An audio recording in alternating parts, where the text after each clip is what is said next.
રામ રામ સીતારામ જય શ્રી કૃષ્ણજી માતાજી જય ગોપાલજી ઠાકરધણીજી જલારામજી જિનેન્દ્રજી સ્વામિનારાયણ મહાદેવ હર હર હર મહાદેવ. કેમ છો? મોજમાં? તો વાંધો નહીં, મારા બાપલી બિલકુલ મોજમાં રહેવાનું છે. વાગ્યા છે સવારના 8 અને બસ મસ્ત મજાની સવાર પડી ગઈ છે. અને હા, એક મારે તમારા લોકો સાથે વાત શેર કરવાની તો રહી જ ગઈ, ગઈકાલે સાવ ભૂલાઈ ગયું હતું. આપણે તમને લોકોને પૂછ્યું હતું કે સોવા દાણાની ભાજી ક્યાં મળે, તો લગભગ બધા લોકોએ એવી કમેન્ટ્સ કરી કે કરિયાણાની દુકાને મળશે, આ દુકાને મળશે, પેલી દુકાને જજો ને ત્યાં મારું નામ આપજો ને એવું બધું. પણ અરે સુવા દાણા નહીં યાર, સુવા દાણાની ભાજી જે લીલી ભાજી આવે ને સુવા દાણાની, માણાવદર ને એ સાઈડ લોકો ખાય છે. એ લોકો એમને ખ્યાલ હશે. માણાવદર ની સાઈડ થી જો કોઈ વિડીયો જોતા હોય તો કહેજો, ત્યાં તો ઇઝીલી મળી જાય છે. પણ સુવા દાણાની ભાજી, જેમ ધાણા ભાજી આવે ને એ જ રીતના સુવા દાણાની પણ ભાજી આવે છે. તો એ ભાજીનું હું પૂછતો હતો કે જુનાગઢની કઈ માર્કેટમાં મળે છે. તમારા લોકોએ કમેન્ટ્સ કરીને કહેવાનું હતું, પણ તમે બધા લોકો એવું કીધું કે કરિયાણાની દુકાને મળી જશે. પણ એ તો મને ખ્યાલ જ છે સુવાદાણા કરિયાણાની દુકાને મળે, પણ આ ભાજી ક્યાં મળે ને એ હું તમને પૂછતો હતો. બાકી ગુડ મોર્નિંગ, જય શ્રી કૃષ્ણ. જય શ્રી કૃષ્ણ. લીલા સુવાદાણા ક્યાં જોડે ઈ? હા, એની ભાજી બનાવવાની હોય. એની ભાજી બનાવવાની હોય. અસલ મસ્ત મજાની ભજીયામાં બધા લોકો હોય ને માણાવદર સાઈડ યુઝ કરે છે, પણ આપણે નથી ભાવતી. આપણે એ સાઈડ જતા ત્યારે ખાધી હતી, પણ આપણે મજા ન આવી. પણ પ્રજ્ઞાને બહુ ભાવે છે, એમના હિસાબે પૂછતા હતા. હવે ખ્યાલ પડી ગયો તો હવે તમે કીધું કે લીલા સુવાદાણાની ભાજી ક્યાં મળે છે ને. બાકી મસ્ત મજાનો ચા આપણો અહીંયા ઉકળી ગયો છે, તો ચા પાણી ને બધું પી લઈએ. અને મેઘરાજા પણ બસ આવું થયા છે, તો ભલે આવી જતા. ફટાફટ પેલા ચા પાણી ને બધું પી લઈએ, પછી પાછી ઘણી બધી વાતો તમારા લોકો સાથે આજે આપણે કરવાની છે. તો વિડીયો છોડીને ક્યાંય ન જતા, ચા પાણી પી લે ત્યાં સુધીમાં તમારા લોકોએ વિડીયોને લાઈક ન કરી તો લાઈક કરજો, ચેનલ ઉપર નવા હોય તો ચેનલને સબસ્ક્રાઇબ કરજો, અને સાથે સાથે કમેન્ટ્સ કરવાનું પણ ના ભૂલતા. સાહેબજી શું થયું? હમણાં બીપી ઘટવાનો પ્રોબ્લેમ થયો, હવે બીજું કંઈ નથી. બેબી ઘટવાનું. અહીંયા અમારી બેબી ગર્લ ઉઠી છે, એટલા માટે અવાજ થોડોક ધીમો રાખવાનો. કેમ સાહેબજી? હવે બધું એડજસ્ટ કરવું પડશે તમારે લોકોને પણ અને અમારે લોકોને પણ. શું કહ્યું? થઈ ગયું? ચાલો ઓછું જ આવશે. 148 થી જ ઘટી ગયું. લોટ છે પાછું, તમને ખબર. તો પાણી પીઓ અને લીંબુ શરબત પીઓ. કારણ કે ગઈકાલે ડોક્ટર પાસે ગયો ત્યાં ચેક કરાવ્યું તો 96 જ આવ્યું હતું. આમાં તો માપે બતાવે યાર 84 123. તો કેમ એમ થયું? તમને થાય છે? હું શરીરમાં મજા ન આવે, સુસ્તી થઈ ગઈ ઘડી. હમણાં પાછું કંઈક ગળ્યું કે એવું કંઈક ખાય ને એટલે મજા આવી જાય. મજા આવી જાય. હા, મને હાઈ બીપી નું કીધું હતું. મને હાઈ બીપી નું રિસ્ક કીધું હતું કે કદાચ હાઈ બીપી થઈ, કેમ કે એવો પ્રોબ્લેમ ક્રિએટ થયો હતો ને. એટલે પણ હાઈ બીપી મને ક્યારેય ન થઈ. લો બીપી 1-2 વખત કેવી રીતે લો બીપી નો પ્રોબ્લેમ થતો હતો, હાઈ બીપી ન થાય. એટલે એ આપણા માટે પ્લસ પોઈન્ટ છે કે હાઈ બીપી નું કીધું છતાં આપણે ન થાય ને લો બીપી રહી. કેમ સાહેબજી? લો બીપી ને પહોંચી વળાય, હાઈ બીપી ને ન પહોંચાય. શું કયો? હવે જોઈએ આમાં કેટલું આવે છે. પણ એને સ્થિર રહેવા દો ને, તો હું કેમેરો નીચો કરી દઈશ. એવું એમ જરૂરી છે? ઓકે, તો એમ પકડો. એટલું જ આવ્યું, બીજી વાર માપ્યું તોય. અત્યારે નોર્મલ રેન્જમાં છે. અને બધા એવું કહેતા હતા કે આનો આંકડો પરફેક્ટ ન હોય, તો તમે શું કહેશો? એટલે મેં 2 વાર ચેક કર્યું, પણ 2 વાર સેમ જ આવે છે રિઝલ્ટ. એટલે બીપી તો નથી અત્યારે, એ ફાઇનલ છે. તો શરીરમાં ખાધા પીધા વગરનો નાસ્તો નથી કરતા ને, એટલે એવું ના હોય કે નાસ્તો નથી કરતા. હવે ઢીંગલી આવી ગઈ ને, એટલે ઢીંગલી એવું કહે કે પાપા તમે નાસ્તો કરતા જાઓ. સાચું કીધું ને મેં? તમે બધા કોમેન્ટ કરીને કહેજો મને. બીજું કઈ? અને આજે ઢીંગલીના કેટલા દિવસ થયા? 12. તો આજે શું આપવાનું હોય? 12મા દિવસે શું બનાવવાનું હોય? બારબરિયા. બારબરિયા. એ કેના માટે બને? એ મને શું કામ બનાવવામાં આવે? એ મને નથી ખબર, પણ આવું મેં તમારા લોકો પાસેથી સાંભળ્યું હતું કે આજે બારબરિયા બનાવવાના છે. અમારા લોકો પાસે તો ખાલી સાંભળ્યું હતું. ઓકે ભાઈ, જમાવટ કરી હો. તેલનો ડબ્બો આમ દેવા જઈએ ને તો હવે એવો ઉછરો થાય ને, રૂપિયા વધારે દે. હવે 5 રૂપિયા તો વધારે આવી જ. રજવાડો થોડોક દેવા જેવો. હા, આપણે લેતા લઈને જાય તો શરમ આવે. લે તો એમ કે આ ચમકાવી દીધો પાછો, આમ કેમ કંપનીમાંથી નીકળો હોય એની જેમ. હવે ચા પાણીનો જ આપણો ટાઈમ થઈ ગયો છે, પણ ચા પાણીમાં થયું છે એવું હોય કે આ કે પ્રજ્ઞા કે મારે બનાવીને તમને પીવડાવી, કારણ કે અત્યાર સુધી તમે લોકો ઈ કે મને પીવડાવી છે ને ઈ કે આજે મારે ઈ કે ઈચ્છા થઈ છે તો ઈ કે હું ચા બનાવીને તમને લોકોને પીવડાવું. તો આમે આપણે થોડુંક આમ સુગર લેવલ થોડુંક ડાઉન ગયું હોય ને એવું લાગે તો કીધું કઈ વાંધો નહીં, તો બનાવીને પા તો કંઈક થોડુંક સુગર વધારે ચડી જાય. અચ્છા મજાક કરી લીયા બચ્ચે. હું મજાક હું એમાં સાચું જ કીધું તને મેં. એવું રિયલી? હા તો હા, થેન્ક યુ. હારું હાલો ઓલું બારબરીએ ક્યારે બનાવવાના પછી? હું ઓકે પલાળી દીધા છે. ચણા બંને વસ્તુ હમ પછી બાફવાના બપોરે. મમ્મી કે બપોર પછી આપવા જવાનું છે. તો Okay. કીધું એમ કરો. અને મમ્મી આજે દિવાહો છે. હો પરબનો માહો એટલે દીવા હોવ. યસ, સો પરબ.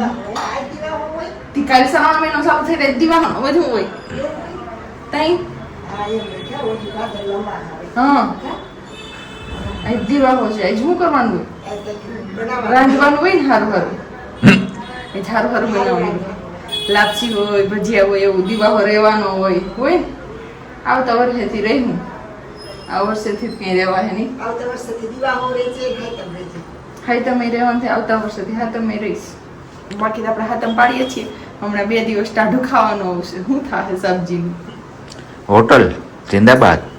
એ વાત સાચી. જોઈ લે અહીંયા હાઈનું ખાવાનું નક્કી થવા માંડ્યું. હમણાં કીધું ને કે સારું સારું બનાવવું પડે, તો કે હાઈ જે બનાવીશું શું આપણે સારું સારું.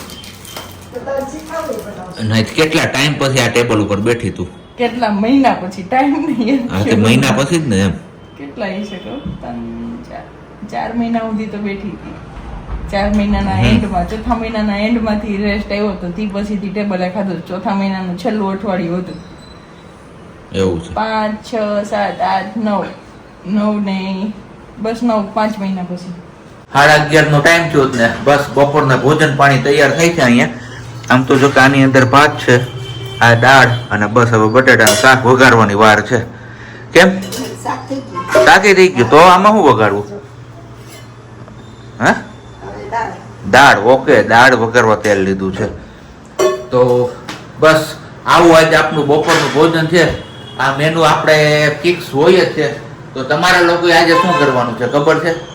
આજે કયો વાર છે ને તમારે ઓળખીને બતાવવાનું છે. આમ તો જો કે વિડીયો આવશે તો આ ડાવડો હશે, આ 2-3 દિવસ આમ પણ તમારે આજનો દિવસ એટલે કે આ વિડીયો જ્યારે શૂટ થાય છે ને એ દિવસ ઓળખીને બતાવવાનું. જો ઓળખી ગયા હોય તો નીચે કમેન્ટ બોક્સમાં ચોક્કસથી કમેન્ટ કરીને જણાવી દો. ખાઈ પીને હરખાએ ભૂઈ ગયા હતા, કારણ કે ખબર છે દાળ ભાત હોય કે ધ્યાન તો બહુ આવે. તો અત્યારે ઉઠ્યા છે 4 વાગ્યા છે અને અહીંયા મુકાઈ ગયો છે આપણો ચા. અને બાકી સવારે તમારા લોકો સાથે આપણે શેર કર્યું હતું કે બારબરિયા બાફે, તો બારબરિયા બફાઈ ગયા છે. અને બારબરિયા બાફવાનું રીઝન તો મને ખબર છે ત્યાં સુધી એવું કહેતા હોય છે બધા કે જે ઘર નવજાત શિશુ જન્મે ત્યારે 12મા દિવસે બારબરિયા બાફવામાં આવે છે. શું કામ હતું કે એ શિશુમાં 12 બાળકો જેટલું બળ મળે. તો આ સાચું હોય કે ખોટું એ તો આપણને કંઈ ખ્યાલ નથી. જો તમને લોકોને કંઈ ખબર હોય તો તમે નીચે કમેન્ટ બોક્સમાં ચોક્કસથી કમેન્ટ કરીને જણાવજો. જે જૂનવાણી લોકો છે એમને વધારે આઈડિયા હશે આ બાબતે.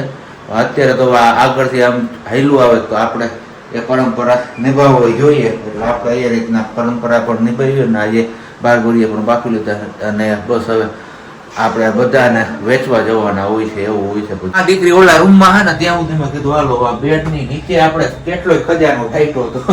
એ બધો ખજાનો બહાર કાઢવાનો સમય આવી ગયો, કારણ કે ધીમે ધીમે હવે બધા કપડા જે આપણે હાકેલીને મૂકી દીધા હતા ને બધા કપડાની હવે જરૂર પડશે. તો મારી દીકરી ઓલા રૂમમાં આવે ત્યાં સુધી મેં કીધું હાલો ગાડલું બાડલું અટકાવી અને બેડની નીચે જે કંઈ પણ વિમલના થેલામાં ભરીને મૂક્યું જ ને બધું એ જોઈ લઈએ ને કાઢી લઈએ ને બાકી હજી આપણે આ ખજાનો હરખો કરવાનો છે. પણ પેલા આવડો આ ખજાનો કરી લઈએ. કા આમાં જે પારસીના ગોળ. એટલે પારસી વાળા બધા અલગ કરીને પછી પારસીનો થેલો ભરીને દઈ આવું અને એવી રીતના બધું પતાવી લઈએ. એ વાં છે ને ત્યાં સુધીમાં આપણે આગળ વાત થઈ એમ કે આજે છે દિવાસો એટલે હો પરબનો માહો એટલે દિવાહો. તો આજથી લઈ અને ક્યાં સુધી? હે ક્યાં સુધી? આજથી લઈને દિવાળી. હા આજના દિવસથી લઈને દિવાળી સુધી નાના મોટા એટલા 100 જેટલા વાર તહેવાર પરબ આવે એટલે આજે દિવસો આમ ઉજવવામાં આવતો હોય છે એવું બધે કહેતા હોય છે. અને આજે લગભગ 12 વાગ્યા સુધીનું જાગરણ હોય ને મમ્મી? બાયું રહેતી હોય અમુક દિવસો તો એ 12 વાગ્યા સુધીનું જાગરણ કરતા હોય છે. અને વાર્તા સાંભળવાની હોય દિવાસાની. ને બાકી સવારમાં જ આપણે વાત થઈ હતી કે આજ કંઈ ખાવું સારું બનાવવું પડે, તો સારું સારામાં તો હવે આપણે શું બનાવવાના છીએ ને એની બધી વસ્તુ આપણે લઈ આવ્યા છીએ. જો કે અહીંયા આવી ગઈ છે આપણી આ બ્રેડ, તો બનાવવાની છે મસ્ત મજાની સેન્ડવિચ. તો સેન્ડવિચ માટેનો મસાલો ઓલરેડી આપણે લેવા ગયા ને ત્યારે બટાકા બાફી લીધા છે આની અંદર. તો બટાકા બફાઈ ગયા છે, છૂંદો પણ થઈ ગયો છે, અહીંયા ઝીણું એવું ટમેટું સુધારાય છે, ને આ શું છે અંદર? આ મરચા, મરચા, ડુંગળી અને આદુ, ટમેટું તો બતાવ્યું. હવે એ બધાને મિક્સ કરીને આપણે મસાલો વઘારવાનો છે. તો બહુ ઝાઝા ટાઈમ પછી આપણે પાછા સેન્ડવિચ બનાવવાના છીએ, કારણ કે વચ્ચે એકવાર આપણે બનાવી હતી ત્યારે પિંજણ વધી ગઈ હતી ને એટલે પછી આપને આવ્યો તો કંટાળો સેન્ડવિચ બનાવવામાં, એટલે આપણે સ્કીપ કરતા હતા. તો એટલે કાંઈ બનાવી નહોતી, પણ કાંઈ વાંધો ને હાલો હાલો તો આજે બનાવી જ નાખીએ ફટાફટ. ફરીથી રેસીપી આપણે શેર પણ કરશું તમારા લોકો સાથે, કઈ રીતના આપણે મસાલો વઘારીએ છીએ. તેલ મૂકી દીધું ને મમ્મી પૂછે કે આમાં હું નાખવાનું હોય ઈ કે, તો આપણે આપણી રેસીપી કીધું કાંઈ ન હોય એમાં. તેલ ઉકળી જાય ને ગરમ થઈ જાય ને એટલે આપણે નાખી દઈશું થોડીક અમથી હિંગ, પછી આ ડુંગળી ને મરચું ને આદુની પેસ્ટ સાતળી લેશું, છેલ્લે પછી એમાં ટમેટું ને પછી આ મસાલો આપણો આ શું કહેવાય બટાકાનો માવો ને પછી એ જ યુઝ્યુઅલ જે આપણે રસોડાના મસાલા હોય છે એ બધું આપણે એડ કરી દઈશું. તો એ જ રીતના સિમ્પલ જ હોય છે, પણ મમ્મી થોડાક મૂંઝાઈ ગયા હું, કારણ કે બનાવ્યું ન હોય ને હા ભૂલાઈ જાય પછી. કાંઈ નહીં, તો વડાપાઉં તો આવડી ગયા. તોય ભૂલાઈ જાય. ભૂલાઈ ગયા? હા, એમ છે. ભૂલાઈ જાય. હાલો કંઈ વાંધો નહીં, આપણે હિંગ નાખી દઈએ. હાલો હિંગ નખાઈ જાય, લીમડો નાખવો હોય તો નાખી શકો. ઓકે હાલો કંઈ વાંધો નહીં, હવે એ નાખી દો એની અંદર. ઘરે કે અમને હે ને સાતળવા દો. હવે થોડુંક અમથું મીઠું સ્વાદ અનુસાર, એટલે ઝડપથી આપણે આ બધું ચડી જાય. ભેજવાળું થઈ ગયું, બીજું કઈ વાંધો નાખવાની તો પછી પાછળથી આપણે એડ કરીશું. ખારું થઈ જાય નહીં ભૂગે પાછું. એડ થશે એની અંદર ટામેટા આપણા. હવે એડ કરીશું આપણે આની અંદર હળદર, કારણ કે હળદર અલગથી એડ કરશું તો પછી હળદરની સ્મેલ આવશે, એટલે અત્યારે હળદર આના ભેગી ચડી જાય. એ વહી મેદાને જંગમાં આમાં મસાલો જે ને આપણે અલગ કરવો જોઈએ, કારણ કે આ ચીઝ વાળો મસાલો મમ્મી ખાશે ને એટલે હજી આમાં 2 પાર્ટ પાડવા જોઈએ અમારે, અને પછી ચીઝ આની અંદર મેલ્ટ કરવું જોશે. નહીં તો અમારા મમ્મીને પાછું હે ને એની સ્મેલ આવશે ને તોય નહીં મજા આવે. એટલે અત્યારે હવે પેલા આપણે હે ને કીધું ભરી લઈએ બધું એકી સાથે, અને તમારું હે ને આપણે અલગથી મૂકી દઈએ એટલે વાંધો ન આવે કંઈ. હું તમારે જેટલી ખાવી હોય ને એટલી આપણે પેલા ભરી દઈએ, પછી જ મસાલો એડ કરીએ. રેડી ને? કેમ? હા હા એમ જ હોય, એમ જ હોય. હરખાઈ લાંબો મારો આમ બસ એમ. હાલો તો પેલા ફટાફટ આપણે ભરી લઈએ. હે કેમ શેકવાની હોય?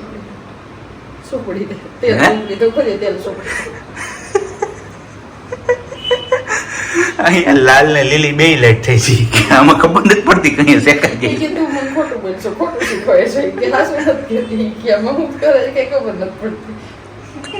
નહીં. હાલો હવે ફટાફટ આપણે બધી શેકી લઈએ. મસ્ત મજાની શેકાઈ ગઈ છે અહીંયા આપણી.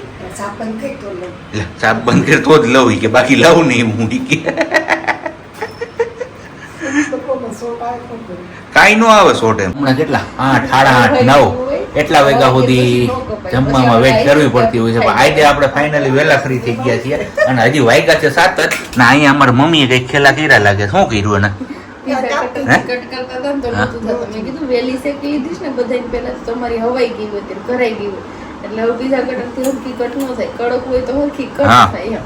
એટલે મેં રાઈતે કાપી ન કપાણી, આડા હવડી કપાણી. હવે એમ કરી સારું હાલો હવે પેલા ભોજન પાણી આપણે કરી લઈએ, પછી પાછા આગળ મળતા રહીએ છીએ. આજ તો વહેલું ભોજન એટલે રાત્રે કંઈક વ્યવસ્થા આપણે કરવી જોશે મોડેકથી ખાવાની. બરોબર ને? કે નહીં લાગે ભૂખ? મને તો નહીં લાગે. નહીં લાગે તો સારું જો.